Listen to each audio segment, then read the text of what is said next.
குறிப்பிட்டு நீங்கள் தொடர்ந்து இப்போ உங்களுடைய பன்னீர்செல்வம் டிடிவி தினகரனோட பேசும்பொழுதும் இங்கே இருந்தே தொடர்ந்து அவர் செயல்பட்டார், கட்சிக்கு விரோதமாக தொடர்ந்து செயல்பட்டு வந்தார். அதனால கட்சியில் பகிரங்கமாக பேசுகிறார்.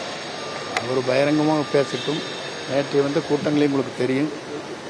எந்தெந்த மாவட்டத்திலிருந்து வந்தார்கள், எந்தெந்த பகுதியிலிருந்து வந்தார்கள், எந்தெந்த பகுதியிலிருந்து இங்கே கூட்டம் வந்தது என்பது அங்கே இருக்கிற கோபிச்செட்டிப்பாளையத்தில் வாழுகிற மக்களுக்கு தெரியும். பல்வேறு இடங்களிலே பேருந்துகள் வாகனங்கள் மூலமாகத்தான் இங்கே வரப்பட்டிருக்கிறது. நான் இங்கே சென்றபோது நீங்கள் பார்த்திருக்கக்கூடும்.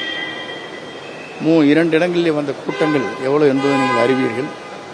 ஆகவே இதற்கெல்லாம் கருத்து சொல்வது என்பது இயலாத சூழ்நிலை.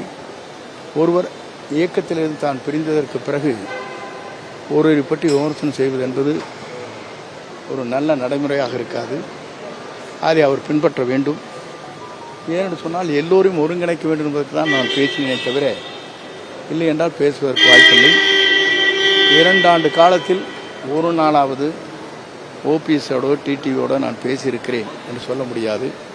5ஆம் தேதிக்கு பிறகுதான் அவரிடத்தில் தொடர்பு வைத்து பேசினேனே தவிர வேறொன்றும் இல்லை. வேண்டுமென்றே ஒரு குற்றச்சாட்டை சொல்லி என்னை வெளியே அனுப்ப வேண்டும் என்று நீண்ட நாள் அவருடைய ஆசை. அந்த கனவு நிறைவேறியிருக்கிறது. ஆகவே அந்த கனவை பற்றி எனக்கு அவர் நிறைவேறிய கனவு அவருக்கு வெற்றியாக இருக்கலாமே தவிர என்னை பொறுத்தவரையிலும் என்னுடைய பயணங்கள் சரியாக இருக்கும். தமிழக வெற்றி கழகத்தில் இணைந்த பிறகு நீங்கள் போட்டிக்கு போனீங்க.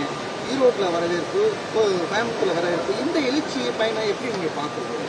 இந்த எழுச்சியை பொறுத்தவரையிலும் நான் கோவைக்கு செல்கிற போது விமானம் கோளாறு ஏற்பட்டு பெங்களூருக்கு சென்று 2.5 மணி நேரம் கழித்து வந்ததற்கு பிறகு கூட ஆர்வத்தோடு இங்கே